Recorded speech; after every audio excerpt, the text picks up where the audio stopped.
আজকে তোদের এমন মারা মারবো, জীবনে তোদের লাশও কেউ খুঁজে পাবে না। আমার আসল পরিচয় যদি দিই, তাহলে তোদের পা মাটিতে থাকবে না। আমি সেই ভয়ঙ্কর ছদ্মবেশী ছেলে।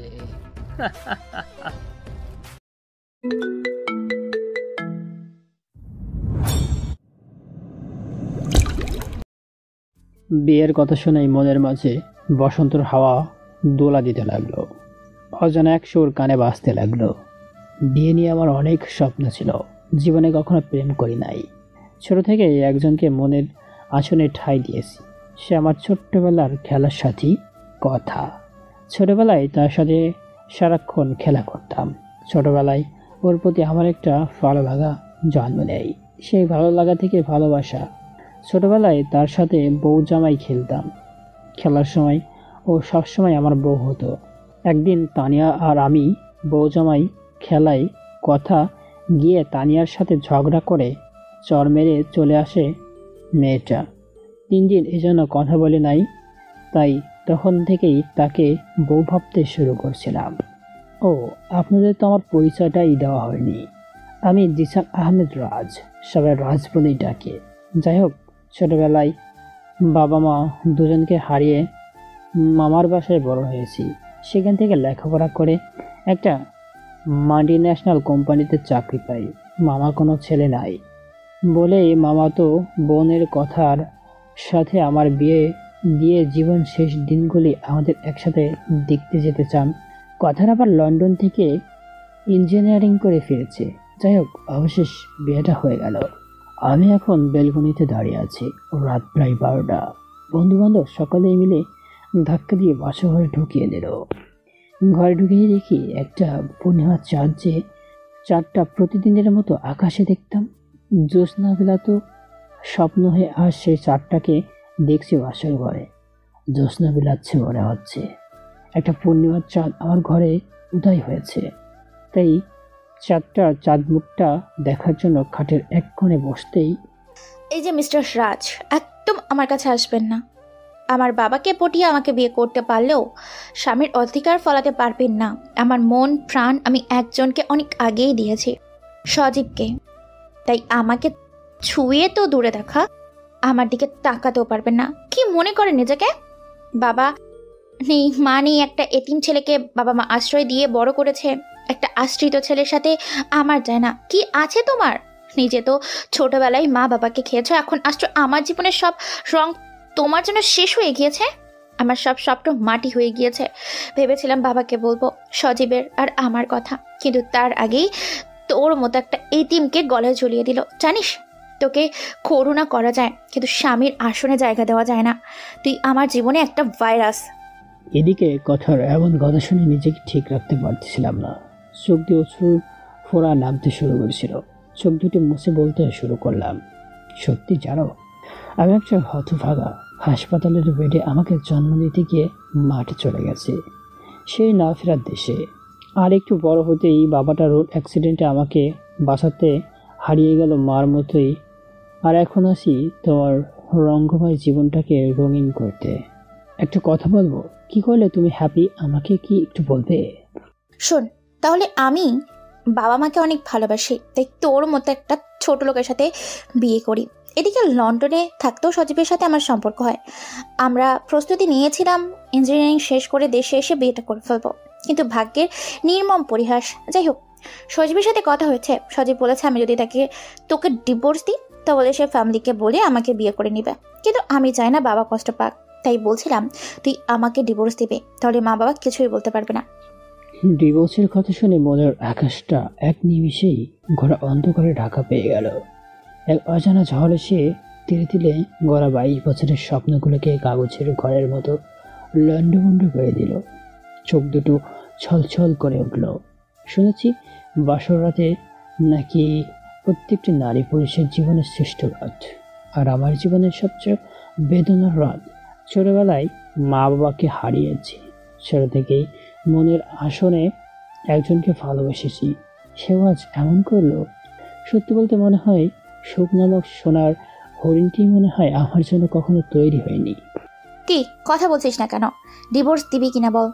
আমার তো নিজেকে কি যে করতে মন চাচ্ছে, নিজেকে শেষ করে দিতেই মন চাচ্ছে। তোর মতো একটা এতিম ছেলের সাথে এক ছেড়ে নিচে। ছি। শোনেন, এইসব কথা আজকে না বলি। আজকে তো বাসর রাত, প্রত্যেক নারীর জীবনের শ্রেষ্ঠ রাত। কি বললি? বাসর রাত? আবার তোর সাথে? তো কেমন করে ভাবলি? তোর মতো একটা এতিমের সাথে স্ট্যাটাস বলেও তো একটা কথা আছে, জানিস? অন্য কোনো ছেলের সাথে ডেটে যাওয়া যায়, তো তোর মতো ছেলের সাথে না। ছোট লোক কোথাকার। কথার এখন কথা শুনে মাথা নিচু করে বললাম, আচ্ছা ঘুমান, যত তাড়াতাড়ি পারি আপনাকে মুক্ত করে দিব। আসবো না আর কখনো স্বামিত্ব ফলাতে। তবে একটা অনুরোধ, যে কয়টা দিন ডিভোর্স না হচ্ছে সেই কয়টা দিন মামা মামির মুখের দিকে চেয়ে হলেও স্বামীর সত্যের অভিনয়টা করে যাবেন, শেষ অনুরোধ। আচ্ছা ঠিক আছে, আমিও চাই এটা। তবে যদি উল্টা পাল্টা কিছু করতে চাস রাতে, তাহলে কি যে করবো নিজেও জানি না। আপনার চিন্তা করতে হবে না। মেয়েদের ভালোবাসতে না পারলেও সম্মানটা করতে পারি। যদি ভালোবাসতে পারতাম তাহলে কারোর মনে একটু হলেও জায়গা পেতাম। হইছে, তোদের মতো গরিবের মুখে ভালোবাসার কথা শোয়া পায় না। একজনের ভালোবাসার মানুষের কাছ থেকে অন্যজনকে ছিনিয়ে নেস। এনে বালিশ আর চাদর, নিচে ফ্লোরে ঘুমাবি। তোদের মতো এতিমের জন্য এতটুকুই অনেক। এই বলে বিছানা থেকে একটা চাদর আর বালিশ ছুড়ে দিল। এদিকে রাতে শুয়ে শুয়ে ভাবছি, যাকে নিয়ে পৃথিবী সাজালাম, হৃদয়ের আকাশে দেবীর আসনে ঠাঁই দিলাম, আর আজ তার মনের আকাশে অজানের বসবাস। হ্যাঁ, কথা ঠিকই বলেছে। আমার কি আছে? ছোট থেকে বড় হয়েছি তার বাবা মার করুণায়। একটা এতিম অনাথকে বিয়ে করবে, তাও আবার কথা লন্ডন থেকে ইঞ্জিনিয়ারিং শেষ করে এসেছে। সেসব ভাবতে ভাবতে মনের নিথর করে নিলাম। যত তাড়াতাড়ি পারি তাকে মুক্ত করে হারিয়ে যাব দূর অজানায়। ওই ছোট লোক, তোর কিভাবে সাহস হলো? হঠাৎ দরজা নক করার শব্দ চোখ মেলে দেখি সকাল হয়ে গেছে। এই অবস্থায় যদি দরজা খুলে তাহলে সবাই কি ভাববে? তাই খাটে এক সাইডে বালিশ আর চাদরটা রেখে জানালার পর্দা সরাতেই সকালের মিষ্টি আলোয় কথার মায়ের মুখটা মায়ায় ছলছল করে ওঠে। মনে হচ্ছে আমার ঘরের সূর্য কোনায় উদয় হয়েছে। মনে হচ্ছে শিশিরের ফোঁটা হয়ে আলতো করে ছুঁয়ে দেয় ঘুমালে। এটা মানুষকে এত সুন্দর লাগে, কথাকে না দেখলে কখনোই বুঝতাম না। মনে হচ্ছে চুপিসারে তাকে এক শাপলা বৃষ্টির ফোঁটা হয়ে ভিজিয়ে দিই। পলকহীনভাবে তাকিয়ে আছি কথার দিকে। ওই ছোট লোক, তোর কিভাবে সাহস হলো আমার মাথার কাছে এসে বসার? এমনভাবে চেয়ে আছিস কেন? হ্যাঁ, মনে হচ্ছে জীবনে কোনো মেয়ে দেখোস নাই। আল্লাহ জানে ঘুমের করে কি না কি করেছিস, আমার জান যদি জানতে পারে। শোনেন মিস, কথা এতিম হতে পারে, কিন্তু মেয়েদের সম্মান করতে জানি। আপনি যা ভাবছেন তার কোনোটাই হয়নি। হইছে, আর নাকা সাজতে হবে না। আল্লাহ জানে কেন যে ঘুমাইছিলাম, আমার সব শেষ। প্লিজ বিশ্বাস করেন। আমি সকালে জানালার পর্দা খুলতে সকালে গৌধূলি আলো আপনার মুখে পড়ে খুব সুন্দর লাগছিল। মনে হচ্ছিল আকাশের মায়ার পরিটা ফুল করে মাটিতে নেমে এসেছে। তাই আপনার দিকে একটু চেয়েছিলাম অবাক নয়নে। শোন, আমাকে তোর বউ ভাবলে তোর ভুল হবে, বুঝলি? আমি সজীবকে ছাড়া আর কাউকে ভালোবাসতে পারবো না, এবং স্বামী হিসাবেও মানতে পারবো না। আচ্ছা বাদ দেন। শোনেন, আমাদের দুজনের জন্য আমি চাই না মামা মামি কষ্ট পাক। তাই বলছিলাম বইয়ের অভিনয়টা একটু কষ্ট হলেও করেন। আমিও চাই না বাবা মা যেন কষ্ট পায়। শোন, তাহলে যত তাড়াতাড়ি পারিস ডিভোর্স দিবি আমায়। তোর মতো ছেলের সাথে এক ছাদে নিচে থাকা কোনোদিনই সম্ভব নয়। এদিকে সকালে রুম থেকে বের হতেই পাশের বাসার ভাবি বলল, কি বাসর রাত নাকি? বিড়াল কেমনে মারলে? মনে হচ্ছে বেচারা সারা রাত ঘুমাতে পারি নাই। এদিকে পিছন থেকে তাকাতেই দেখি কথাও হাজির। মেয়েটার রাগী লোক নিয়ে তাকিয়ে আছে। মনে মনে বললাম, এরকম বাসর রাত যেন কোনো পুরুষের জীবনে না আসে। কি দেব সাহেব, কি হলো? লজ্জা পেলেন নাকি? কি যে বলবো ভাবি, আমার অফিস আছে এই বলে ফ্রেশ হতে চলে গেলাম। ফ্রেশে শ্বশুর শাশুড়ি মানে মামা মামি আর কথা সবাই একসাথে ব্রেকফাস্ট করলাম। ব্রেকফাস্ট শেষ করে অফিসে রওনা দিলাম। স্যার আপনাকে যেতে বলেছে তার ডেস্কে। এদিকে অফিস কিছু ফাইল রেডি করে স্যারের কাছে যেতেই শর্ট খেলাম। দেখি বসের চেয়ারে একটা মেয়ে বসে আছে। মিস্টার রাজ বসেন। আমি আপনার ফাইলগুলো দেখেছি, আর হ্যাঁ, বাবা অসুস্থ থাকায় এখন থেকে আমি অফিসের এমডি। আমি চাই আপনি আমাকে যথেষ্ট সহযোগিতা করবেন। আর হ্যাঁ, আমি হচ্ছে অপরিচিতা। জি ম্যাডাম, আমি আমার ছেলেটা দিয়ে কাজ করতে চেষ্টা করব। ধন্যবাদ। চলেন বাকিদের সাথে পরিচিত হয়ে আসি। জি ম্যাডাম। এদিকে সবার সাথে পরিচিত হয়ে কিছু কাজ ছিল, তা শেষ করে বাসায় আসলাম। রাজ বাবা, অফিস থেকে আসলা? তোমাকে আর কথাকে কিছু বলার ছিল। জি বলেন। বলছিলাম তুমি আর কথা যদি কোথাও থেকে কয়েকটা দিন ঘুরে আসতে তাহলে ভালো হতো না? ভাবছি অফিস থেকে ছুটি নিব, কিন্তু ভাবছি কিছুদিন পর নিব। জি বাবা, তোমাদের যেমন সুবিধা হয় সেভাবেই করো। এদিকে রুমে এসে অনেকটা অবাক হলাম। রুমে এসে দেখি কথা তার ভালোবাসার মানুষের সজীবের সাথে কথা বলছে। বাবু, আমি আর পারছি না ওই এতিমের সাথে থাকতে। তোমাকে অনেক মিস করছি।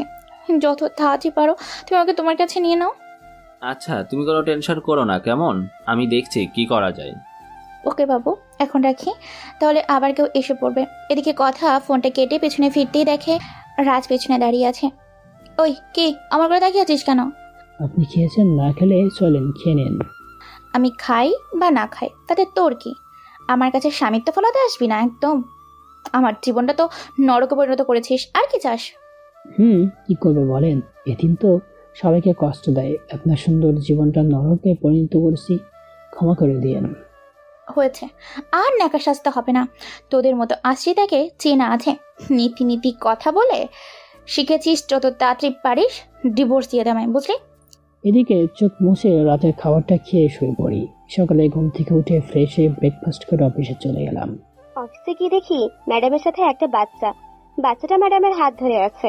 হঠাৎ আমায় দেখেই মেয়েটা দৌড়ে এসে বলতে লাগলো, তুমি এমন কেন? জানো না অফিসে টাই পরে আসতে হয়? তোমাকে কে চাকরি দিয়েছে? হঠাৎ দেখি ম্যাডাম আমার দিকে অবাক নয়নে চেয়ে রয়েছে। তাই তুমি তো ঠিকই বলেছ, আমার ভুল হয়ে গেছে। এরপর থেকে টাই পরে আসবো। আচ্ছা মামনি, তোমার নাম কি? তোমার বাবা মা তোমাকে শিষ্টাচার শেখায়নি? ছোটদের সাথে কিভাবে কথা বলতে হয় জানো না?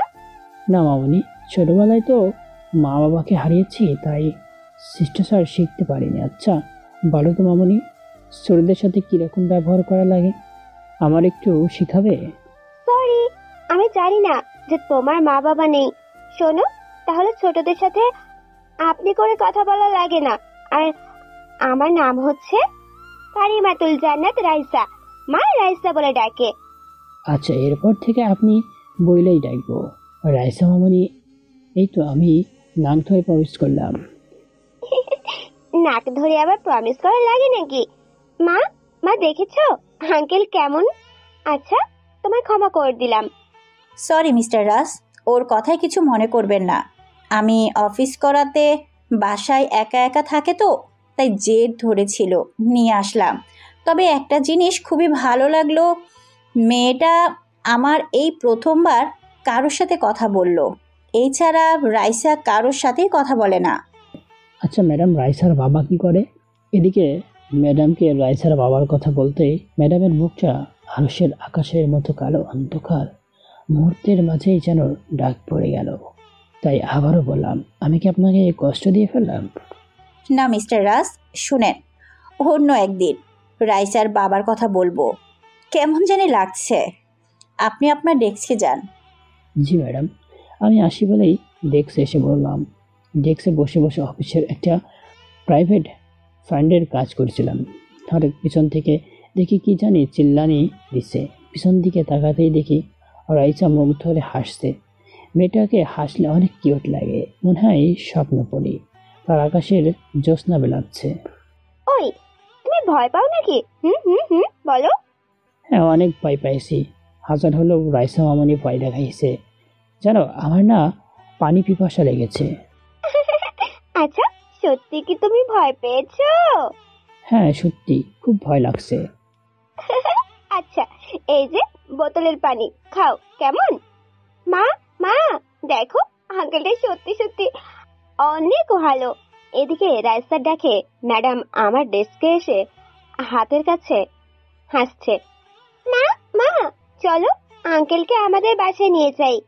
আচ্ছা মা, অন্যদিন, কেমন? আর মা, তোমার মেডিসিন নেওয়ার সময় হয়ে গেছে, চলো মা।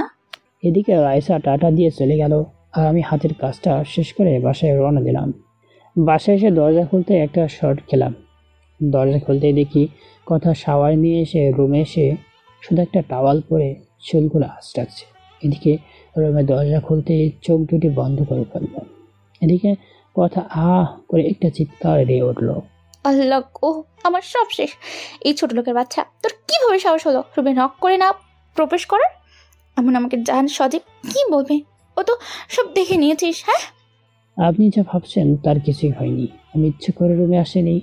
এদিকে কথা নিজের দিকে তাকিয়ে আবারও চিল্লানি, আল্লাহ গো, আমার সব শেষ। এই বলে ওয়াশরুমে চলে গেল। কিছুক্ষণ পর ওয়াশরুম থেকে বের হতে দিকে একটা গধূলির আলো মনে হচ্ছে রংধনুর 7 রং নিয়ে অন্ধকার জীবনকে আলোকিত করতে আসছে। এদিকে আমি পলকহীনভাবে মায়াবী রাজকন্যার দিকে চেয়ে আছি। থাপ্পড়টা মেরে বলতে শুরু করলো, ওই, তোর কি এখনো দেখার শখ মেটেনি? তখন তো সব দেখে নিয়েছিস। শোন, আমাকে তোর বউ মনে করলে বা অধিকার ফলানোর চেষ্টা করলে ভুল করবি। তোর মতো এতিমকে করুণা করা যায়, কখনো স্বামীর আসনে বসানো যায় না। আজ 2টা চড় দিলাম, এরপর যদি কখনো আমার রুমের শখ না করে আসিস তাহলে আমার চোখের খারাপ কেউ হবে না। এদিকে মাথা নিচু করে সব শুনছিলাম। চোখ দিয়ে মনে হয় অজস্রে শ্রাবণের স্বর্ণধারা নামবে, তাই চোখটা মুছে মাথাটা তুলে বলতে লাগলাম, হ্যাঁ, আমরা এতিম, এজন্য নিজের বইয়ের দিকেও তাকানো যাবে না। ও সরি, আপনাকে একটা এতিম করুণার পাত্র তো কখনোই আপনার স্বামী হতে পারে না, পারলে এতিমটাকে ক্ষমা করে দিবেন। মনে থাকে যেন, এরপর যদি এমন কিছু করতে দেখি তাহলে পার স্যান্ডেলটা হাতে উঠবে, মাইন্ডেড। এদিকে এই কথার এমন কথা শুনে বারান্দায় এসে বসে আছি। আজকের আকাশটাও কেমন জানি মনে হয় রোদের সাথে করছে, আরে কালো মেঘে ঢাকা পড়ে গেছে। ঠিক আমার জীবনটা কোন এক অদৃশ্য অশুভ ছায়া আম ব্যবসার অন্ধকারে ঢাক পড়ে গেছে। এগুলো ভাবতে ভাবতে চোখের কোণে বৃণাসিক্ত অশ্রুকণা এসে ভিড় করলো। এদিকে দেখি রাত হয়ে গেছে, তাই গিয়ে রুমের দরজাটা নক করলাম, কিন্তু কোনো রেসপন্স নাই। তাই আবার নক করতেই ভিতর থেকে শোনা যাচ্ছে, সজীববাবু, আমি আর পারতেছি না ওই অনাথের সাথে একই ছাদের নিচে থাকতে।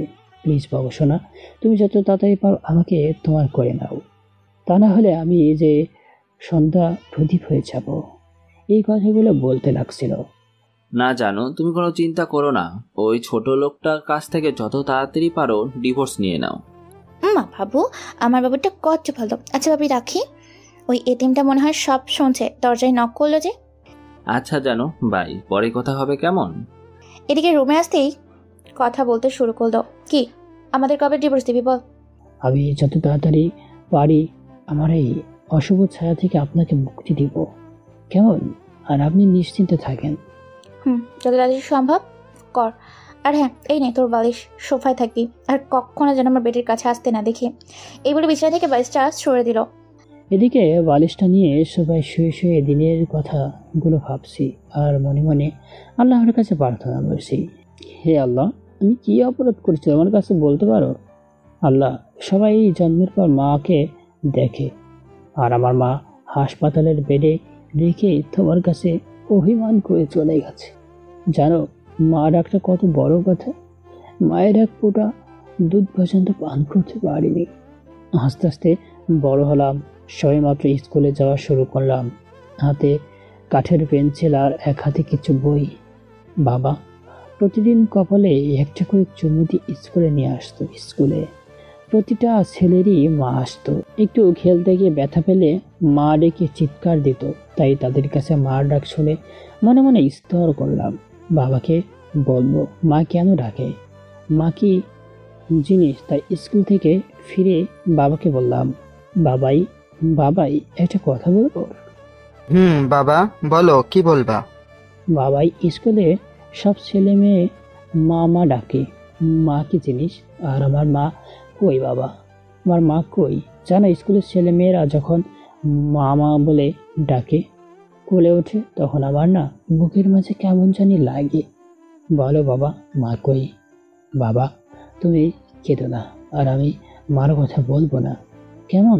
তুমি একটু হাসো তো বাবা। এদিকে এই কথা বাবার মুখে প্রথম অশ্রুক্ত হাসি দেখছিলাম, যে হাসির কাছে পৃথিবীর সকল কিছু মূল্যহীন। আমি তখনই জীবনের প্রথমবার সেই অশ্রুবিক্ষিণাক্ত হাসির মাঝে মেঘের কোলে রোদ দেখেছিলাম। ভালোই চলছিল সেসবের দিনগুলো, কিন্তু শোক নামক সোনার হরিণটি যে আমার ভাগ্যই নেই। সবেমাত্র পেন্সিল ছেড়ে কলম ধরেছি, মনে এখনো আছে সেদিন ছিল আমার বার্থডে, আর আমার জীবনের সবচেয়ে কষ্টের দিন। তাই বাবা শহরে গিয়েছিল আমার বার্থডের কেক কিনতে, কিন্তু রোড অ্যাক্সিডেন্টে যাকে মা বলে ডাকতাম, যাকে বাবা বলে ডাকতাম, তার কাছ থেকেও আমাকে দূরে সরিয়ে দিল। এদিকে যে দেখি রাত 3টা বাজে, তাই মনে মনে প্রার্থনা করলাম আল্লাহর কাছে যে তোমার এতিম অনাথ বান্দাটাকে তোমার কাছে টেনে নাও, তাও তোমার একটু ভালোবাসা পাবো। মানুষের অবহেলা সইতে সইতে আমি আজ ক্লান্ত। এসব ভাবতে ভাবতে সকাল হয়ে যায়। এই এতিম, কয়টা বাজে, এখনো ঘুমিয়ে আছিস? যে দেখি কথা, তাই বললাম আচ্ছা আপনি রেডি হন, উকিলের কাছে যাব। কথাটা বলতেই গলাটা ধরে এলো। আচ্ছা আমি যাচ্ছি, তুই তাড়াতাড়ি রেডি হয়ে এই বলে চলে এলো। 3 মাস পরে ডিভোর্স লেটার রেডি হবে, তখন আপনারা দুজন সাইন করে দিবেন, কেমন? আর হ্যাঁ, আমি আবারও বলছি, সংসারে এরকম ঝামেলা হতেই পারে, আপনার বাসায় গিয়ে ভেবে দেখবেন। আচ্ছা, সেটা আপনাকে বলতে হবে না, আপনার কাজ আপনি যত ফাস্ট করতে পারেন করেন। আচ্ছা চলেন, আবার লেট হয়ে যাচ্ছে। বলেন কথাকে নিয়ে শেরপুর কলেজ মোড়ের কাছে আসতে জ্যামে আটকা পড়লাম। এদিকে জ্যাম ছাড়ার কোনো কথাই নেই।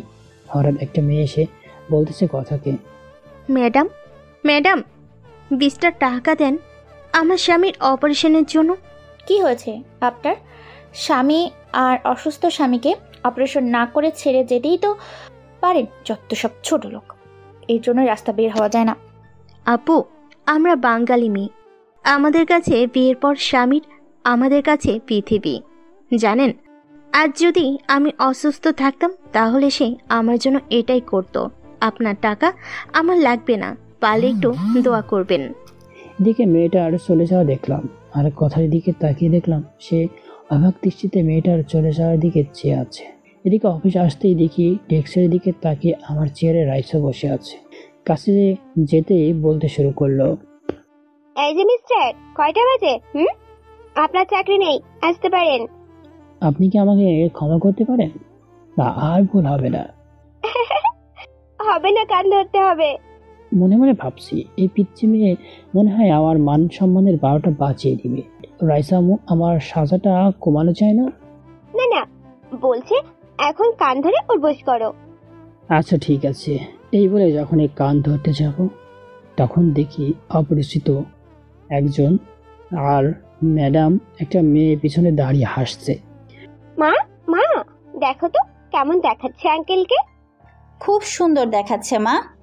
এখন না, তোমার মেডিসিন নেওয়ার সময় দুষ্টুমি করে না।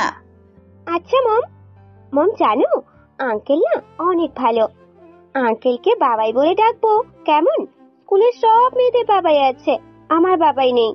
এদিকে রাইসার কথা শুনে সবাই নিস্তব্ধ হয়ে গেল, কারোর মুখে কোনো কথা নেই। মম বলো, কত বলছো না কেন? তোমাকে বাবার কথা বললেই কেন কথা বলো না? আচ্ছা চলো তো, তোমার মেডিসিন নেওয়ার সময় হয়েছে। চলো মম। আর এই যে দুষ্টু, তোমাকে আমি বাবাই বলে ডাকবো, কেমন? এদিকে রাইসার কথা কি উত্তর, পৃথিবীর সমস্ত ভাষা যেন হারিয়ে গেছে। আচ্ছা মা, তুমি যাও কেমন।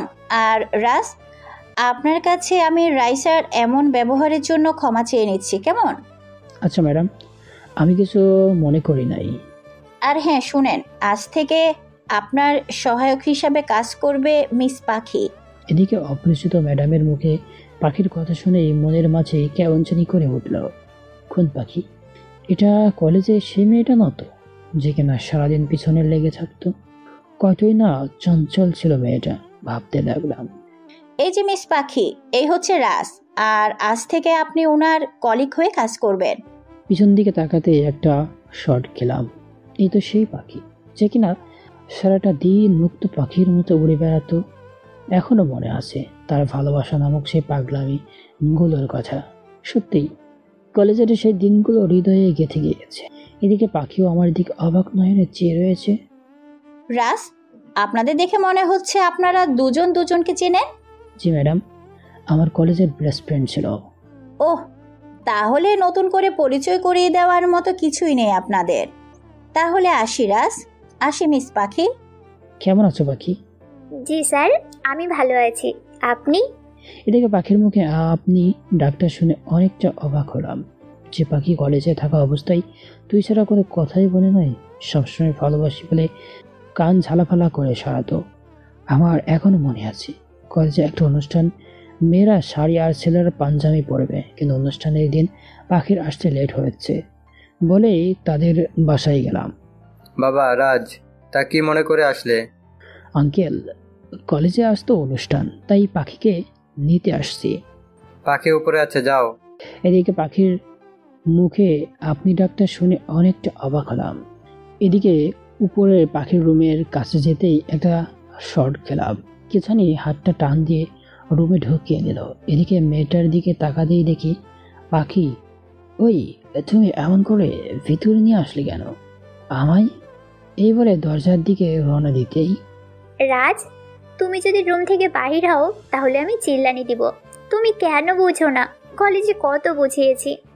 হঠাৎ দেখি মেয়েটা ছোট্ট বাচ্চাদের মতো আঁকড়ে ধরে আছে, মনে হচ্ছে আমি হারিয়ে যাব। এদিকে ওকে ছাড়িয়ে বললাম, কেন বুঝছো না তুমি? আমার বেস্ট ফ্রেন্ড, একটা ফ্রেন্ড, এছাড়া অন্য কিছু ভাবি না। কি মনে করো? একটা সম্পর্কের সম্মানবোধ আছে?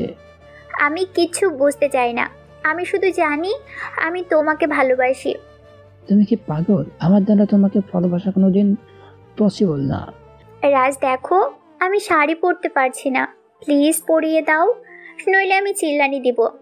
এদিকে পাখির কথা শুনে মনে মনে বলছি, আল্লাহ, দড়ি ফালাও, বয়া বয়া উঠা পড়ি, কি করব?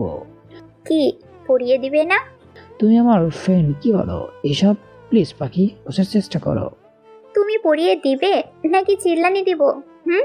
এদিকে মনে মনে ভাবছি, এই মেয়ে চিল্লানি দিলে মান সম্মান সব চান্দে উঠে যাবে, তাই চিল্লানি দিতে মুখটা ধরে ফেললাম। আস্তে আস্তে পাখির কাছে গিয়ে শাড়ি পরিয়ে দিচ্ছি আর মনে মনে ভাবছি, এমন বলতে যেন কোনো ছেলের কপালে না ছোটে।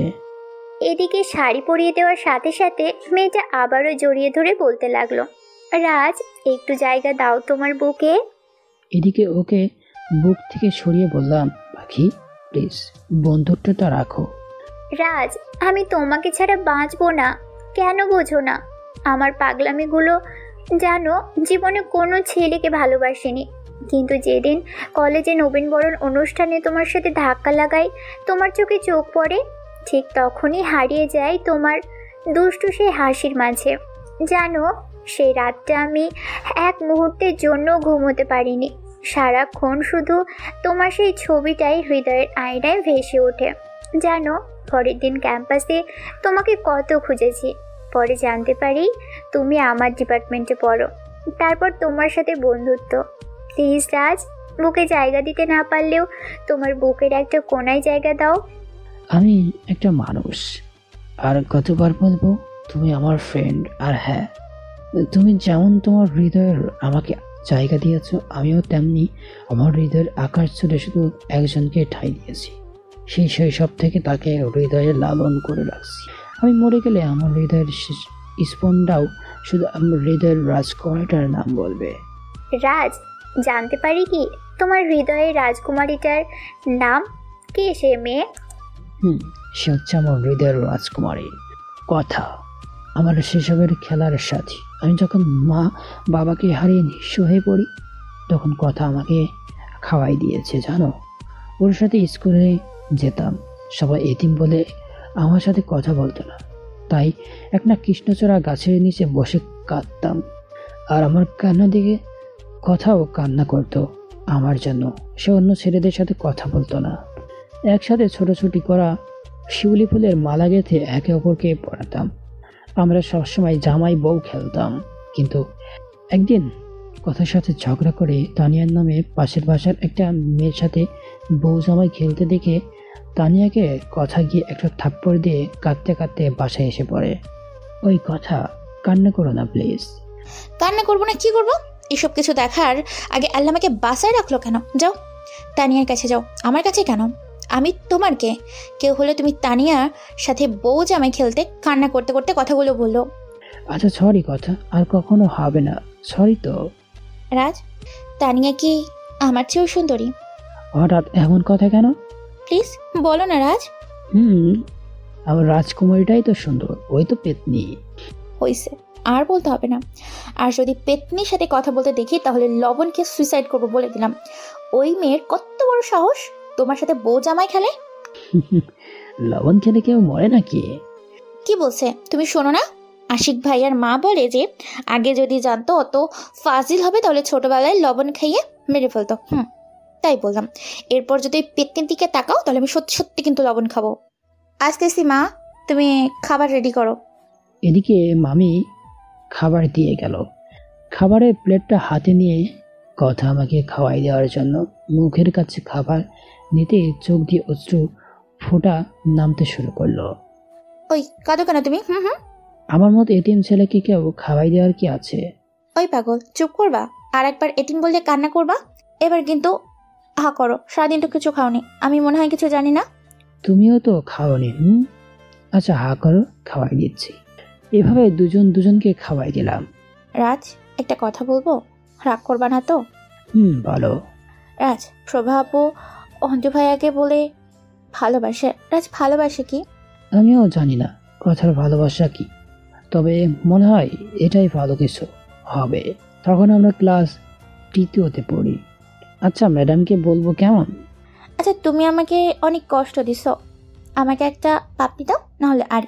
ওই সি, তুমি পচা, আমার বুঝি লজ্জা করে না? হইছে, আমার লজ্জা বলা পট্টা। তানিয়ার সাথে বউ জামাই খেলতে লজ্জা কই রাখছিলা? হ্যাঁ, তানিয়া বলে তো ঠিকই দিতা। আমি এই বলে কাঁদতে লাগলো। আচ্ছা আমি দিচ্ছি, প্লিজ কেঁদো না, চোখ বন্ধ করো, নইলে আমার লজ্জা লাগে। ওকে, চোখ বন্ধ করলাম। এদিকে কথার কপালে আলতো করে পাপ্পি এঁকে দিলাম। ভালোই কাটতেছিল দিনগুলো।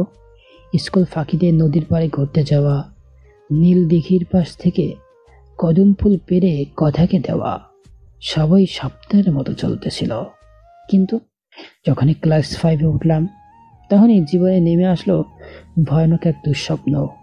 সাজানো স্বপ্নগুলো যেন হারিয়ে যেতে চাইছে। কথাকে তার মামা নিতে আসছে বিদেশ থেকে লেখাপড়া করানোর জন্য। এদিকে কথা যেতে চাচ্ছে না, কিন্তু মামা আর মামি বলল, মা কথা চিরদিনের জন্য তো যাবে না, লেখাপড়া শেষ হলেই এসে পড়বে। এদিকে কথা আজ সন্ধ্যায় চলে যাবে, তাই সকালে উঠে না খেয়ে পুকুর পাড়ে সেই কদম ফুল গাছটার নিচে বসে আছি। হঠাৎ কে জানি পাশে বসে আছে মনে হলো, তাই ঘরে তাকিয়ে দেখি কথা। এখানে আসতো কেন? কেন এমন করে না খেয়ে পুকুর পাড়ে বসে আছো কেন? না এমনি ভালো লাগছে না, তাই বসে আছি, প্রকৃতি দেখছি। দেখো কথা, কদম ফুলের কি সুগন্ধ বের হয়েছে। সত্যি রাজ, মিস করবে সব। আচ্ছা রাজ, আমি চলে গেলে আমায় ভুলে যাবে না তো? এই তুমি কাঁদছো কেন? কথা, একদম কান্না করবে না। কি করবো বলো, তোমাকে ছেড়ে যেতে খুব কষ্ট হচ্ছে। ভাবছি কান্না করবো না, কিন্তু কেন জানি কান্নাটা এসে যাচ্ছে। কথা, একটা এতিম ছেলের জন্য কেন কান্না করো? আর একবার এতিম ছেলে বললে সত্যি আমি মরে যাবো রাজ, প্লিজ এমন বলো না। আচ্ছা, আর মরার কথা বলবো না, কেমন? আচ্ছা রাজ, আমি চলে গেলে একদম কান্না করবে না, বলো আমায় কখনো ভুলে যাবে না। না না, কখনোই বলবো না, তোমায় প্রমিস। রাজ, একটা কথা বলবো? বলো। রাজ, আমার মাথা ছুঁয়ে প্রমিস করো কখনো কোনো মেয়েকে ভালোবাসবে না। আমি চলে গেলে কখনোই তানিয়া ফানিয়ার সাথে কথা বলবে না, ওইভাবে কখনো বউ জামাই খেলবে না। আমার হাতটা তার মাথায় রেখে কেঁদে ফেললাম। আচ্ছা রাজকুমারী কখনো কাউকে ভালোবাসবো না তুমি ছাড়া, কথা দিলাম তোমার মাথায় শুয়ে। আচ্ছা চলো, খাবে চলো। মা বললো তুমি সকালে না খেয়ে এখানে বসে আছো। চলো। এই বলে পুকুর পাড় থেকে বাসায় চলে আসলাম। এদিকে কথা খাবারের প্লেট এনে খাবার হাতে নিয়ে বলছে, রাজ হা করো। কেন, না খাওয়াই দিলে হয় না? রাজ হা করবে তুমি? না আমি কান্না করব? তুমি জানো না আমি চলে যাচ্ছি আর কখনো তোমাকে খাইয়ে দিতে পারবো না, প্লিজ হা করো। এভাবে খাওয়া শেষ করে রুমে একা শুয়ে শুয়ে কাঁদছি। বালিশের নিচে মুখটা নিয়ে আর মনে মনে ভাবছি, ছোটবেলা মা বাবাকে হারিয়ে একটা খেলার সাথে হয়েছিলাম, কিন্তু আজ সেও দূরে চলে যাচ্ছে। রাজ, রাজ তুমি কাঁদছো কেন? কই না তো, কাঁদছি না তো। কি মনে করো আমি কিচ্ছু বুঝি না? কি করব বলো, তুমি তো চলে যাবে, তাই মনটা খারাপ লাগছে। পাগল আমি? সারা জীবনের জন্য চলে যাব তোমাদের সাথে, কন্ট্যাক্ট তো হবেই। আচ্ছা কখন যাবে তুমি? এই তো একটু পর যাব। রাজ, এই যে এটা নাও। পায়েল, কেন দিচ্ছ কথা? যখন আমি থাকবো না তখন এই পায়েলটাকে দেখবে, তাহলে মনে হবে আমি তোমার কাছে আছি। এইটার সাথে কথা বললে আমার সাথে কথা হবে, এইটাকে সবসময় কাছে রাখবা। জানো পাখি, আজ পর্যন্ত প্রতি রাতে পায়েলটার সাথে কথা বলি, ঝগড়া করি, তাই আমার দ্বারা আর কাউকে ভালোবাসা সম্ভব নয়। আর কখনো এমন করবে না। প্রেম ভালোবাসা এটা সোহাগীর কাউকে ভালোবাসলে যে তাকে পেতে হবে এমন নয়। তুমি যথেষ্ট সুন্দরী, আমার চেয়ে ভালো কাউকে পাবে। এদিকে পাখি আমার কথাগুলো শুনে কেঁদে ফেলল। রাজ, তুমি কথাকে এতটা ভালোবাসো? সরি রাজ, আমার ভুল হয়ে গেছে, তবে আমার ভালোবাসা চিরকাল তোমার জন্যই রবে। আচ্ছা চলো, অনুষ্ঠানে লেট হয়ে যাচ্ছে। এই বলে পাখি আর আমি অনুষ্ঠানে চলে গেলাম। আজকে পাখি আর সেই দিনের পাখির মাঝে আকাশ পাতাল ব্যবধান। যে মেয়েটা তুমি ছাড়া কখনো কথা বলতো না, সারাক্ষণ দুষ্টুমি করতো, আজ সেই পাখিটাই কেমন শ্রোতাহীন নদীর মতো হয়ে গেছে। স্যার, কি ভাবছেন অমন করে? না কিছু না। আচ্ছা কেমন আছো তুমি? জি স্যার, ভালো আছি। আপনি? এই তো ভালো আছি। কেন, কথা শুনে মনে হচ্ছে ভালো নেই। আপনি কিন্তু ছোটবেলায় খেলার সাথী কথাকে জীবনসাথী হিসেবে পেয়ে পর যদি খারাপ থাকেন তাহলে কেমন হবে? তুমি এত কিছু জানো কেমনে? যাকে হৃদয়ে জায়গা দিয়েছিলেন তার বিয়ের কথাটা জানবো না? আচ্ছা বাদ দাও তো ওইসব বিষয়। আচ্ছা বাদ দিলাম। কেমন চলছে বৈবাহিক জীবন তোমার? অনেক ভালো। এই বলে অফিসের একটা জরুরি ফাইলের কাজ শেষ করে বাসায় রওনা দিলাম। অফিস থেকে বাসায় আসতেই নিউ মার্কেট মোড়ে জামে পড়ে যাই হঠাৎ। ভাইয়া, একটু ফুলের মালা নেন না স্যার। পিছন দিকে তাকাতেই দেখি একটা ছোট্ট মেয়ে, বয়স আনুমানিক 7 হবে, কয়েকটা ফুলের মালা হাতে নিয়ে বিক্রি করছে। তাই বললাম, আপু এগুলো কি ফুলের মালা? স্যার, এইগুলো শিউলি ফুলের মালা। নেন স্যার, ম্যাডামকে দিবেন। হঠাৎ মেয়েটার কাছে শিউলি ফুলের নাম শুনে হারিয়ে গেলাম সেই সবে। রাজ, রাজ বড় হয়ে আমি যখন তোমার বউ হব, প্রতিদিন আমি অভিমান করে থাকবো, আর তুমি আমার অভিমান ভাঙাতে অফিসে এসে নিউ মার্কেট মোড় থেকে শিউলি ফুলের মালা নিয়ে এসে চুপি চুপি আমার এলোকেশে পরিয়ে দিবে। বলো, দিবে না? এসব ভাবতে ভাবতে চোখের কোণে অশ্রু এসে ভিড় জমায়। স্যার কাঁদছেন কেন স্যার? আপনার পায়ে পড়ি, একটা ফুল নেন না প্লিজ। না, চোখেতে ময়লা গেছে মনে হয়। আচ্ছা তুমি ছোট্ট হয়ে ফুল বিক্রি করছো কেন? স্যার, ছোটবেলায় বাবা অ্যাক্সিডেন্টে মারা যায়, মা একটা বাসায় কাজ করে সংসার চালায়, পাড়া একটা স্কুলে পড়ি, কিন্তু 1 সপ্তাহ ধরে মা অসুস্থ, ওষুধ কেনার টাকা নেই, তাই মাকে বাঁচাতে ফুল বিক্রি করতে আসছি। স্যার, ওষুধ না কিনতে পারলে মাকে বাঁচাতে পারবো না। এই কি করছো, ওঠো আর একটা ফুলের মালা দাও কেমন? এই বলে একটা ফুলের মালা নিয়ে মেয়েটার হাতে 1000 টাকা দিয়ে বললাম, ধরো নাও। স্যার 20 টাকা দেন, এত টাকা তো ভাঙতি নেই আমার কাছে। আচ্ছা শোনো, আমি তোমাকে 1000 টাকা দিয়েছি, রেখে দাও কেমন? তোমার না মা অসুস্থ, মাকে নিয়ে ডাক্তারে দেখাও। স্যার, আমি আপনার টাকাটা নিতে পারবো না। আচ্ছা, আমি তোমার ভাইয়া হলে টাকাটা নিতে না? সত্যি সত্যি তুমি আমার ভাইয়া? আজ থেকে তোমাকে ভাইয়া বলেই ডাকবো। আচ্ছা শোনো আপু, তোমার ভাইকে প্রতিদিন মালা দিবে কেমন? আর শোনো, প্রতিদিন স্কুলে যেতে হবে কেমন? আর এই যে আমার ঠিকানা, যদি কোনো বিপদে পড়ো বড় ভাইয়ের কাছে যাবে। ভাইয়া, তোমার মতো ভাই পাওয়া সত্যি অনেক বড় ভাগ্যের ব্যাপার। আচ্ছা ভাইয়া, আসি। ভাইয়ার সামনে বোন কি কাঁদে কখনো? আর আপু তোমার নাম কি? ভাইয়া, আমি চিন। আর ভাইয়া? আচ্ছা, আর কখনো ভাইটার সামনে কাঁদবে না, তাহলে ভাইটাও কেঁদে দিবে, বলে দিলাম। আচ্ছা ভাই, আমি কাঁদবো না, এখন আসি, মাকে ডাক্তারের কাছে নিতে হবে। বাসায় এসে দেখি কথা ওয়াশরুমে, তাই শিউলি ফুলের মালাটা ড্রেসিং টেবিলের কাছে রেখে আসলাম। ওই ছোট লোকের বাচ্চা, তুই কি ভাবিস তোর ফুল নিয়ে আসলেই আমি তোর প্রেমে পড়ে যাব? কতবার বলবো আমি সদীপকে ভালোবাসি? সরি, আমি জানতাম না ফুল নিয়ে আসলে আপনি এমন করবেন। শোন, নাকামি করবি না।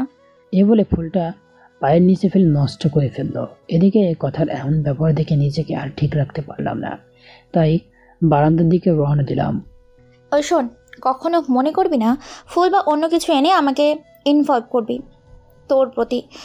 মনে রাখিস, তোদের মতো এতিমের করুণা করা যায়, ঘর বাঁধা যায় না। রাতে শুয়ে এসে ভাবছি যে কথার কাছে নিজেকে এতিম বললে কান্না করত, আর সেই কথাই এতিম ছাড়া সম্বোধন করলো। ডায়েরিতে এইসব লিখে রেখে ডায়েরির মাঝখান থেকে পায়েল বের করে পায়েলটা হাতে নিয়ে বলছি, তুমি না বলেছিলে সেই সবে যে পায়েলটার সাথে কথা বললে মনে করবে আমার সাথে কথা বলবে, কিন্তু আজ তোমার দেওয়া পায়েলটাকে নিয়ে বেঁচে আছি, আর তুমি আমার আকাশের চাঁদ হয়ে অন্যর হৃদয়ে আকাশের জ্যোৎস্না বিলাচ্ছ। কি অপরাধ ছিল? তুমি না বলছিলা আমি কখনো নিজেকে এতিম মনে করব না, কিন্তু তুমি আজ এতিম বলে সম্বোধন করলে। বলো না কেন? ও সরি, এটা তো পায়েল। তুমি না চোখ থেকে অশ্রুকণা গড়িয়ে পড়ো। এইসব ভাবতে ভাবতে ঘুমিয়ে গেলাম। সকালে ঘুম থেকে উঠতেই দেখি ফোনটা কাঁপছে। ফোনটা হাতে নিতেই দেখি অপরিচিত নাম্বার থেকে ফোন, তাই ফোনটা রিসিভ করতে ফোনের ওপাশ থেকে একটা মেলি কণ্ঠ ভেসে উঠল। হ্যালো রাজ। জি, কে বলছেন? আমি অপরিচিতা, তোমায় বিরক্ত করার জন্য আগে ক্ষমা চেয়ে নিচ্ছি। না ম্যাডাম, বিরক্ত কেন হব? হঠাৎ ফোন করলেন কেন? কোনো সমস্যা? শোনো রাজ, মেয়েটা সকাল সকাল জিদ ধরেছে তোমার সাথে কথা বলবে। কি করব বলো, তাই তোমাকে বিরক্ত করলাম। হ্যালো বাবাই, তুমি আমার ভুলে গেছো? কাল অফিস থেকে যাওয়ার সময় আমাকে বলে যাওনি। এদিকে রাইসার মুখে বাবা ডাকটা শুনে কেমন জানি লাগছে। মনে মনে কি বলবো তাই চুপ করে আছি। বাবাই, তুমি তো খুব দুষ্টু। তুমি মহারানীর সাথে কথা বলছো না? জানো না আমার সাথে কথা না বললে তোমার চাকরি থাকবে না? ও মামনি, সরি, আর এমন হবে না। তুমি কি করছো এখন? বসে আছি। আর শোনো, যে কারণে ফোন দেওয়া, অফিসে আসার সময় আমার জন্য আইসক্রিম নিয়ে আসবে। বাবাই, এখন রাখি, হোমওয়ার্ক করব। ফোনটা রাখতে চেয়ে দেখি পিছনে কথা, তাই ফোনটা রেখে ফ্রেশ হতে চলে গেলাম। রুমে আসতে অবাক হয়ে গেলাম, দেখি কথা কাপড় পরছে, তাই চোখ দুটি হা দিয়ে বন্ধ করে ফেললাম। এদিকে চোখটা বন্ধ করতে না করতেই করে মনে হলো আকাশ থেকে বিদ্যুৎ চমকালো। ওই ছোট লোকের বাচ্চা বলি ঠাস করে একটা থাপ্পড় দিয়ে বলতে লাগলো, তোকে কতবার বলেছি রুমে আসলে নক করে আসবি? এর আগেও সব দেখেছিস, আবার এখনো? আমার সব শেষ। আল্লাহ, এই লজ্জা আমার সব শেষ করে দিয়েছে। আপনি ভুল ভাবছেন, যা মনে করছেন তার কিছুই দেখিনি। তোদের মতো ছোট লোকদের আমার চেনা আছে, মেয়েদের শরীর দেখার শখ। আপনি কিন্তু লিমিট ক্রস করেছেন। বললাম তো কিছুই দেখিনি। কি তোর মতো ছোট লোকের কাছ থেকে লিমিট শিখতে হবে না? আর না তোর সাথে একই ছাদের নিচে থাকা কোনোভাবেই পসিবল না, তাই আমাকে ডিভোর্স দে। আমি বাবাকে খবর দিচ্ছি, সামনের মাসে আমার আর সজীব আসবে। আচ্ছা, আপনি যা বলছেন তাই হবে, তবে প্লিজ মামাকে ডিভোর্সের আগে কিছু বলবে না। আচ্ছা, তবে আজ থেকে আমার রুমে থাকবি না, পাশের রুমে থাকবি। তোর মতো ছোট লোকের বিশ্বাস নেই।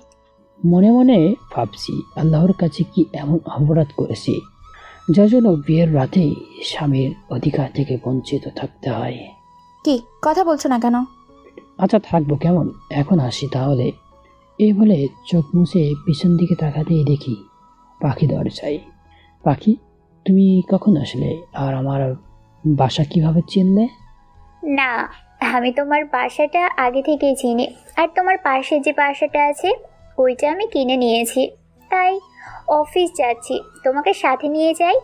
আচ্ছা চলো তাহলে। আচ্ছা রাজ, একটা কথা বলবো। বলো, কি বলবে এমন? যাকে নিজের জীবনের চেয়ে বেশি ভালোবাসলে আজ সেই মেয়েটা তোমাকে এতিম বলে ডিভোর্স চাচ্ছে। পাখি, আমি জানি না তুমি কি দেখেছো না কি শুনেছো, তবে যাই দেখো বা শুনে থাকো না তা কাউকে প্লিজ বলো না। তাই বলে? আচ্ছা ঠিক আছে, কেউ জানবে না। এদিকে অফিসে আসতে দিকে রাইসা চেয়ারে বসে আছে। বাবাই বাবাই, তুমি লেট করে আসলে কেন? আর আমার আইসক্রিম কই? না নিয়ে আসলে তোমার সাথে কথা নেই। মহারানী ভিক্টোরিয়া, এই যে নাও তোমার আইসক্রিম। রাজ, তোমার সাথে কিছু কথা আছে। জি ম্যাডাম, বলেন। মা রাইসা, তুমি তোমার পাখি আন্টির সাথে খেলো কেমন? শোনো রাজ, আমি জানি তুমি বিরক্ত বোধ করতেছো। আমার মেয়েটা তোমাকে সারাক্ষণ জ্বালায়, তোমাকে বাবাই ডাকে। কি বলবো বলো, জীবনে তার বাবাকে দেখেনি তো। তাই জানো, আমার মেয়েটা কারোর সাথে তেমন কথা বলতো না, কিন্তু অফিসে তোমাকে দেখার পর মেয়েটা কথা বলতে শিখেছে, মেয়েটা হাসতে শিখেছে। আর আমার মেয়ের জন্য তোমার কাছে ক্ষমা চেয়ে নিচ্ছি। না ম্যাডাম, কি বলছেন আপনি এসব? আচ্ছা ম্যাডাম, আপনাকে একটা কথা জিজ্ঞাসা করব। বলো। রাইসার বাবা কি হয়েছে বলবেন একটু? আচ্ছা শোনো তাহলে, আমার আর রিয়াদের বিয়েটা হয় অ্যারেঞ্জ ম্যারেজ। খুব ভালোই চলছিল দিনগুলো। এর মাঝে আমাদের ঘরে নতুন মেহমানের আবির্ভাব ঘটে। মনে হচ্ছিল পৃথিবীর সব সুখ যেন আমাদের দুয়ারে এসে কড়া নাড়ছিল। কিন্তু সুখ যে চিরস্থায়ী হয় না। যেদিন রাইসা পৃথিবীতে আসবে সেদিন রিয়াদ আমেরিকা থেকে ব্যবসা সংক্রান্ত একটা কাজ সেরে বাড়ি ফিরছিল, কিন্তু ভাগ্যের কি নির্মম পরিহাস, 972 জন যাত্রীসহ বিমানটা নিখোঁজ হয়ে যায়। জানো, রিয়াদের মুখটা পর্যন্ত দেখতে পারিনি। আমার মেয়েটা তার জন্মদিনে তার সবচেয়ে বড় আপনজন হারায়। এইসব বলতে গিয়ে ম্যাডাম কেঁদে ফেলল। সরি ম্যাডাম, আপনার কাছে আমার জানতে চাওয়াটাই ঠিক হয়নি। না রাজ, সেটা আমার ভাগ্যে ছিল। জানো রাজ, তুমিও অনেক বড় মনের মানুষ। তুমি যে সেদিন একটা ফুলওয়ালা মেয়েকে বোনের মর্যাদা দিলে, সত্যি বলার মতো কিছুই নেই। না ম্যাডাম, তেমন কিছু না। আচ্ছা, এই তো রাইসা মামনি, তুমি কোথা থেকে আসলা? জি বাবাই, আমি লুকোচুরি খেলছি অফিসের সবার সাথে। এই বলে দৌড়ে কোলে আসার জন্য আসতেই পড়ে গেল মাথা ঘুরে রাইসা। এদিকে রাইসা পড়ে যাওয়া দেখে ম্যাডাম দৌড়ে রাইসার কাছে গেল। মা মা, কথা বলো মা, কথা বলো, এই বলে ডাকছে রাইসাকে। এদিকে রাইসার কাছে যেতেই দেখি মহারানীটা সেন্সলেন্স হয়ে গেছে। রাজ দেখো, আমার মহারানীটি কথা বলছে না। জানো রাজ, একে নিয়ে বেঁচে আছি, জীবনের সবটা হারিয়ে। ম্যাডাম প্লিজ কাঁদবেন না। ম্যাডাম চলেন, রাইসাকে হাসপাতালে নিতে হবে। চলো। এদিকে হাসপাতালে নেওয়ার পর যা শুনলাম তাতে নিজের কানকে বিশ্বাস করতে পারলাম না। রাইসার নাকি জন্মের পর থেকে কিডনির সমস্যা, ইতিমধ্যে একটা কিডনি ড্যামেজ হয়ে গেছে। এইসব শুনে হাসপাতালের একটা কোণে বসে আছি। রাজ রাজ, আমার মহারানীর জ্ঞান ফিরেছে। রাইসার জ্ঞান ফেরার কথা শুনে রাইসার বেডের কাছে গেছেই দেখি একটা সন্ধ্যা প্রদীপ যেন নিভে নিভে চলছে। কি সুন্দর মায়াবী মুখটা। কাছে যেতেই, বাবাই বাবাই, তুমি আসছো? বসো তো মামনির কাছে। রাইসার কথা শুনে কি বলবো কিছুই বুঝতে পারছি না। বাবাই তুমি না পচা, বললাম না মামনির পাশে বসতে। এই তো পাশে বসছি। এই বলে ম্যাডাম পাশে বসতেই দেখি ম্যাডাম কেমন জানি করুণ দৃষ্টিতে তাকালো। জানি না এই করুণ দৃষ্টির মাঝে কি রহস্য লুকাইতে আছে। কত সুন্দর লাগছে বাবাই আর মমকে। মা, তুমি এখন ঘুমাও কেমন? মম, আমার না এখানে থাকতে ভালো লাগে না, চলো না মা বাসায় যাই। মহারানী, তোমাকে নিয়ে যাবো তো। বাবাই বাবাই, তুমি মাকে বকা দিবে, আমার এখানে আসতে ভালো লাগে না, তাও মা প্রতি মাসে এখানে নিয়ে আসে। আচ্ছা করে বকা দিয়ে দাও তো। আচ্ছা মহারানী, এখন একটু ঘুমাবো কেমন? আমি তোমার মমকে আচ্ছা করে বকা দিচ্ছি। মনে থাকে যেন, আমি আর এখানে আসবো না, ভালো লাগে না এখানে আসতে। ম্যাডাম, আপনাকে একটা কথা বলবো। কি বলবেন বলেন রাজ। ডাক্তার যা বললো রাইসা কি নিয়ে, তা কি সত্যি? হ্যাঁ রাজ, তুমি যা জেনেছো সবই সত্যি। রাইসা যেদিন জন্মগ্রহণ করে সেদিনই তার বাবাকে হারায়। এতটা মন্দ ভাগ্য নিয়ে সে পৃথিবীতে এসেছে। তাই তোমাকে যখন বাবাই বলে কিছু বলতে পারি না, ওর এই পাগলামির জন্য আমি আবারও ক্ষমা চেয়ে নিচ্ছি। কি করব বলেন, বাবাকে দেখে নিত, তাই হয়তো এমন করে মেয়েটা। না ম্যাডাম, কি বলছেন? সরি। কেন বলেন? আসলে রাইসার দুষ্টুমিগুলো খুব মিস করি। তাহলেও সমাজে কেমন দেখায়? আচ্ছা ম্যাডাম, বাদ দেন এইসব বিষয়। শুনেন, রাইসার এই সমস্যায় ভুগছে কতদিন ধরে? ওর কোনো সমাধান নাই? জানো রাজ, রাইসার যখন 1 বছর, তখন একদিন রাতে গান শুনছিলাম রাইসাকে ঘুম পাড়ানোর জন্য। এক সময় রাইসা বলে উঠল, মা, বাবাই কোথায়? আমি কিছু না ভেবেই পেয়ে বললাম, মামুনি, তোমার বাবা তারার দেশে গিয়েছে। মামুনি, তারাদের দেশ কি খুব সুন্দর, যার জন্য তোমাকে আর আমাকে রেখে সেখানে গিয়েছে? মা, মনে হয় অনেক সুন্দর। শোনো মা, আমিও তারাদের দেশে যাব। বলো কি করে তারাদের দেশে যায়? বিমানে করে মনে হয়, তাই না? জানো মা, তারাদের দেশে গিয়ে বাবাকে আচ্ছা করে বকা দিব, বলবো আমাদের ছেড়ে সেখানে কেন গেছে। না না মা, তারাদের দেশে যাওয়ার কথা বলবে না, কেমন আমার লক্ষ্মী মামুনি? মা, আমি যদি সত্যি সত্যি বাবার মতো তাদের দেশে চলে যাই, তখন তুমি কাঁদবে না তো? জানো রাজ, তখন মেয়ের এমন কথা শুনে অনেক কেঁদেছি। মেয়েটাকে বুকে নিয়ে আর বলছি, না মা, তোকে কোথাও যেতে দিব না। হঠাৎ মা, আমার না পেটের বাম সাইডে খুব ব্যথা করছে মা, খুব কষ্ট হচ্ছে। মামুনি, কি হয়েছে তোমার? বলো। মামুনি, আমার না পেটে বাম দিকে খুব ব্যথা করছে। এই বলে প্রথমবার সেন্সলেস হয়ে যায় রাইসা। কি করব? তখনই বাবাকে সাথে নিয়ে রাইসাকে হসপিটালে অ্যাডমিট করায়। ডাক্তার কিছু টেস্ট দেয়। 3 দিন পর রিপোর্ট আসে, আমার মহারানীটার নাকি একটা কিডনি ড্যামেজ হয়ে গেছে। ডাক্তারের মুখে কথাটা শোনার সাথে সাথে কালবৈশাখী ঝড়ের মতো সব ওলটপালট হয়ে গেল। জানো, রাইসার রক্তের গ্রুপও ও নেগেটিভ। এই রক্তের গ্রুপ শতকরা 3 জনের। কত জায়গায় খুঁজেছি একটা কিডনি, কিন্তু কোথাও পাইনি।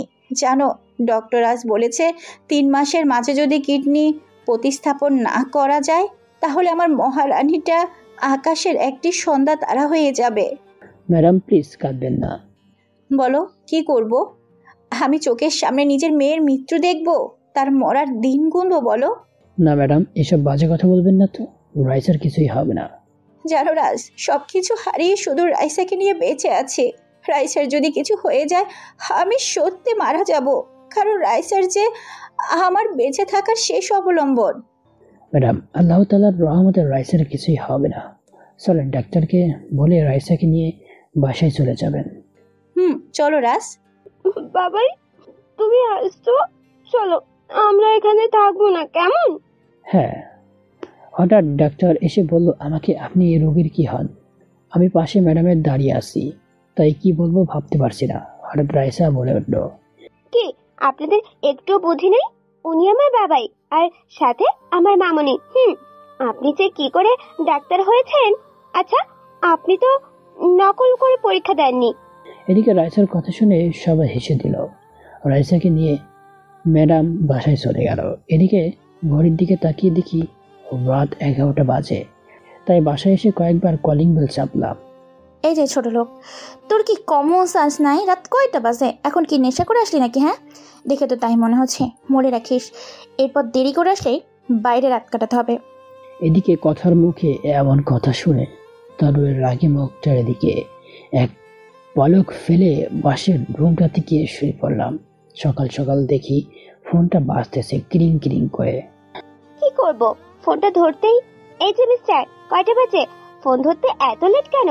ঘুমানো হচ্ছে বুঝি? ও মহারানী, তুমি ফোন দিয়েছো, আমি তোমার কথাই ভাবছিলাম। এই যে মিস্টার, ওয়েট, তোমাকে না বলেছি আমাকে আপনি করে বলতে?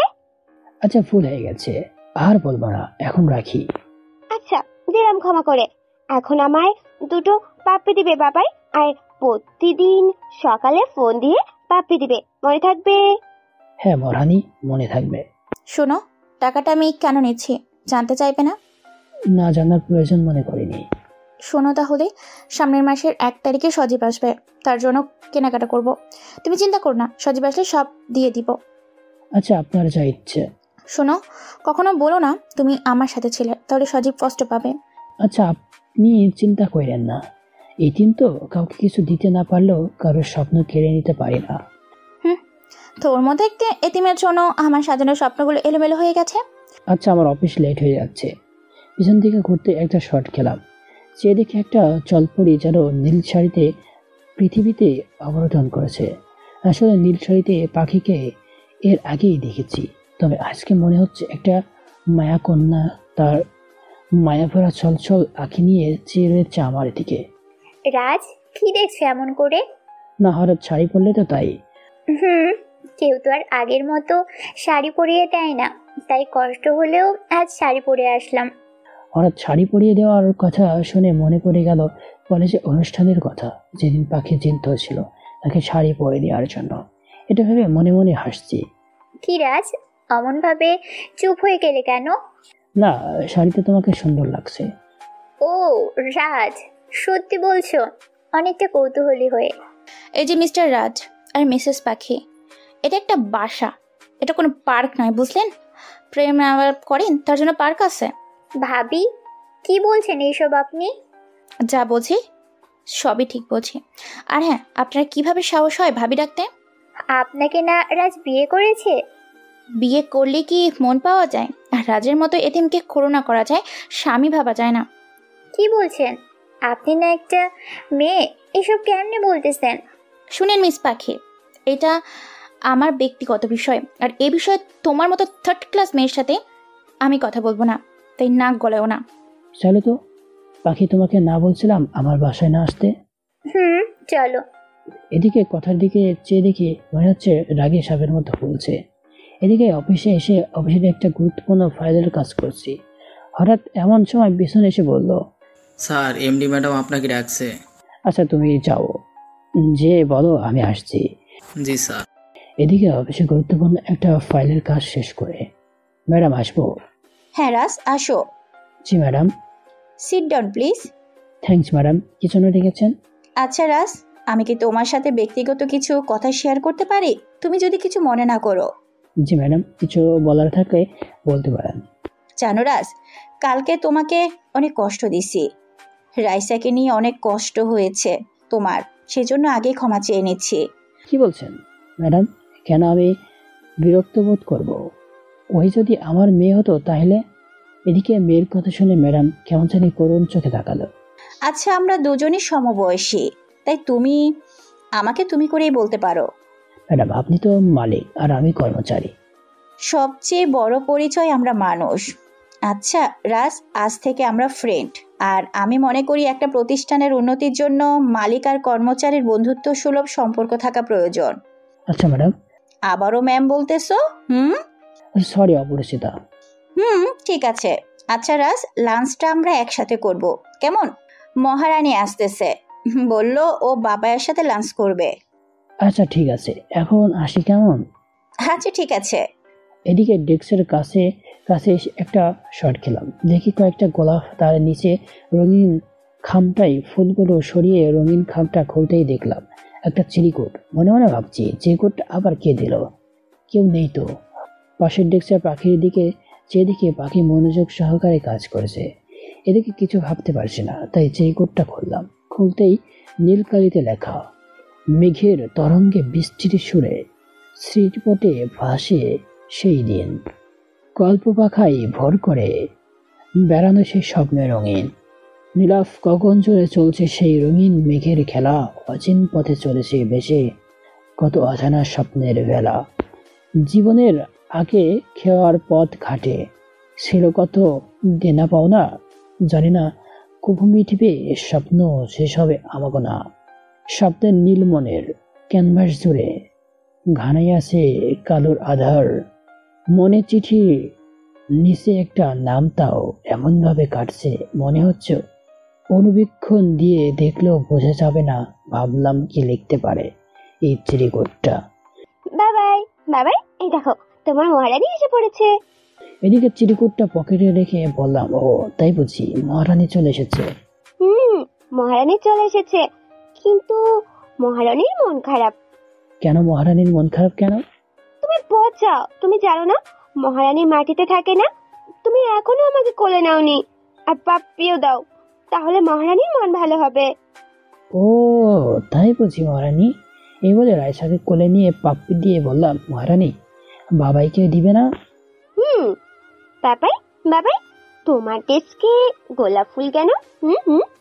না মা, ফুলগুলো ভালো লাগছে তাই তো এনে রাখছি। বুঝেছি, মাকে দিবা তাই না?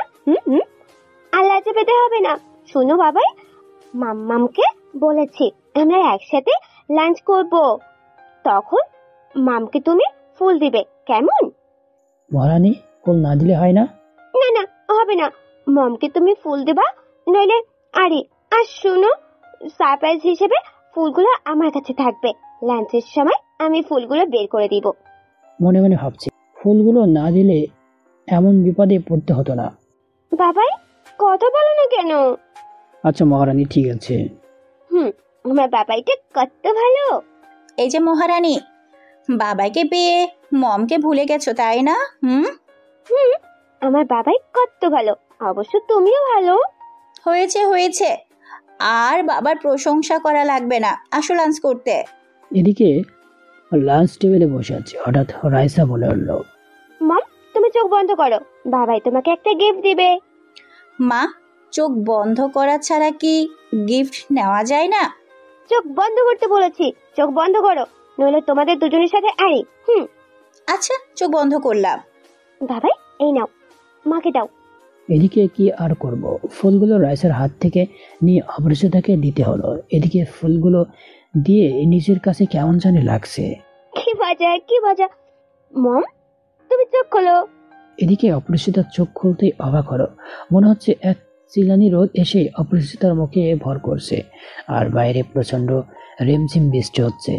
অপরিচিতা ফুলগুলোর হাতে নিয়ে কিছু বলতে চাচ্ছে, তার আগে বললাম, চলুন লাঞ্চ করে।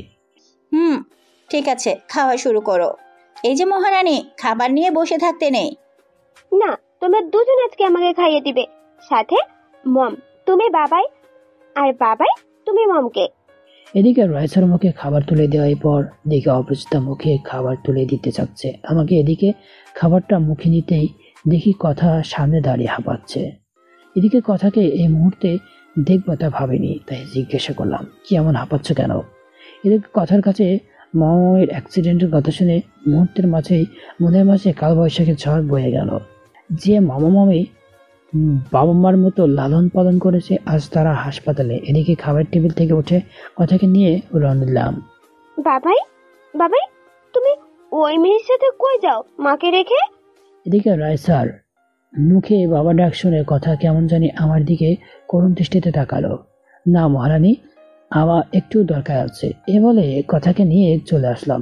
হসপিটালে এসে দেখি মামা মামির তেমন কিছু হয়নি, তাই তাদের জন্য ফলমূল কিনে নিয়ে অফিসের একটা মিটিংয়ে অ্যাটেন্ড করার জন্য কথাকে রেখে অফিসে চলে আসলাম। এদিকে অফিস মিটিং শেষ করে যখনই বের হব তখনই পাখি বলল, স্যার, আমাকে নিয়ে যাবেন না? চলো না, না নিয়ে যাওয়ার কি আছে? না, তা বলছি না, তবে তোমাকে না আজ খুব সুন্দর লাগছে। আচ্ছা, এত প্রশংসা না করে চলো। তোমাকে একটা কথা বলবো। বলো, কি বলবে? চলো না আজকে নদীর ধারে যাই। না, আজকে অনেক টেনশনে আছি, অন্যদিন। আমি তোমার বন্ধু হিসেবে যেতে চাই, প্লিজ চলো না। আচ্ছা ঠিক আছে, বলেই চললো। জানো রাজ, খুশিতে আমায় তোমাকে জড়িয়ে ধরতে ইচ্ছে করছে। করো, না করছে কে? কথাটা বলতে না বলতেই জড়িয়ে ধরছে। কি আজব, ওই তোমার লজ্জা শরম কিচ্ছু নাই। ও রাস্তায় সবাই কেমন করে চেয়ে আছে, পিছন দিকে তাকাতেই দেখি কথার মামা মামিকে বাসায় নিয়ে যাচ্ছে। মনে মনে ভাবলাম, দেখে ফেললো নাকি? আর পাখিটাও কেমন সবার সামনে রাস্তায়। কি বললা? লাজ শরম মানে? আমি কি অন্য ছেলেকে ধরছি নাকি যে লজ্জা শরম পাবো? আর লোকে দেখলে কি হলো? তাই বলে এমন ভাবে আগের স্বভাব চাই না। জানো না, আমার একটা রাজকুমারী আছে, আমার সমস্ত ভালোবাসা তার জন্য। জানি, কথায় কথা বলতেছে যে কিনা এতিম ছাড়া কথা বলে না, সে আবার রাজকুমারী? চরিত্র ঠিক আছে কিনা সন্দেহ। তোমার কিভাবে সাহস হয় আমার স্ত্রীর সম্পর্কে বাজে কথা বলা? কেন? আরো মারো, একটা কেন মারলে? তোমাকে আমি ভালোবাসি, বুঝলা? পাখি, কেন বোঝো না? তোমাকে ভালোবাসার কোনো ভাবেই সম্ভব নয়। আমার মনের আকাশটা শুধু একজনের বিচরণ, আর কাউকে স্থান দেওয়া যাবে না। আমি তো তোমার পায়ের নিচে স্থান পেতে চাই। কথা দেওয়া কষ্টগুলো ভুলিয়ে দিতে কি একটু ঠাঁই দেবে? শোনো, তুমি কি চাও তোমার সাথে আমার বন্ধুত্বটা নষ্ট হোক। যদি না চাও আর কখনো ভালোবাসার কথা বলবে না। এই কথা বলে বাসায় চলে আসলাম। হ্যালো সজীব বাবু, আমি আর পারতেছি না। তুমি কোন দিন আসবে? তুমি কি আমায় একটু ভালোবাসো না? আমাকে কি একটু মিস করো না? আমি লুচ্চু এতিম ছেলেটার সাথে থাকতে পারছি না। বাবুনি, আমি জানি তোমার কষ্ট হচ্ছে, কি করব বলো? আস্তে আস্তে আরো 15 দিন লাগবে। জানো, এখানে থাকতে আমারও খুব কষ্ট হচ্ছে। প্রতিনিয়ত মিস করছি আমার বাবুনিটাকে, মিস করছি। আর শোনো, যত তাড়াতাড়ি পারো ওই কি জানি নাম, হ্যাঁ, রাজ ছেলেটাকে ডিভোর্স দেবে, কেমন? ও আমার লক্ষ্মী বাবু, তুমি টেনশন নিও না। তুমি আসার আগেই ওই এতিমকে ডিভোর্স দিয়ে দিব। এখন রাখি। মিস ইউ বাবু, miss you so much. Okay বাবুনি, রাখি এখন। Miss you too. এদিকে রুমে আসতেই, জানিস, তোকে একটু হলেও ভালো ভাবতাম, কিন্তু তোর যে লজ্জা আগে জানতাম না। বিয়ে করেছিস, বউ আছে, সাথে এত কিউট একটা বাচ্চা। তা কেন তুই আমাকে বিয়ে করলি? বাবাকে বলে দিলেই তো পারতি তুই আমার দেহ চাস। এই নে লজ্জা, যা করার কর। জন্মের ঠিক নেই মনে হয়, নাহলে বউ রেখে অত সুন্দর বাচ্চা রেখে কেউ অন্যজনকে বিয়ে করে? বন্ধ করুন আপনার ওই দেহ, আমার প্রয়োজন নেই। কি ভাবেন নিজেকে সিনেমার নায়িকা? তাহলে ভুলে আরে আপনার চেয়েও রাস্তার মেয়েও ভালো আছে। যে জন্মের ঠিক নেই এতিম, সেবার নীতির কথা বলে। ওই মেয়েটা তোকে বাবাই বলে ডাকলো কেন? অনেকে বলেছেন, শোনেন, তাহলে রাইসা আমার মেয়ে, বুঝলেন? আর অপরিচিত আপনার চেয়ে অনেক ভালো। তা ওকে বিয়ে করেছিস আর আমি খারাপ? তো আমাকে কেন বিয়ে করেছিস? তোর জন্য, শুধু তোর জন্য, তোর মতো একটা এতিমের জন্য সজীবকে হারাতে চলেছি আমি। জানিস সজীব কত ভালো? আমার সব জেনেও আমাকে বিয়ে করবে।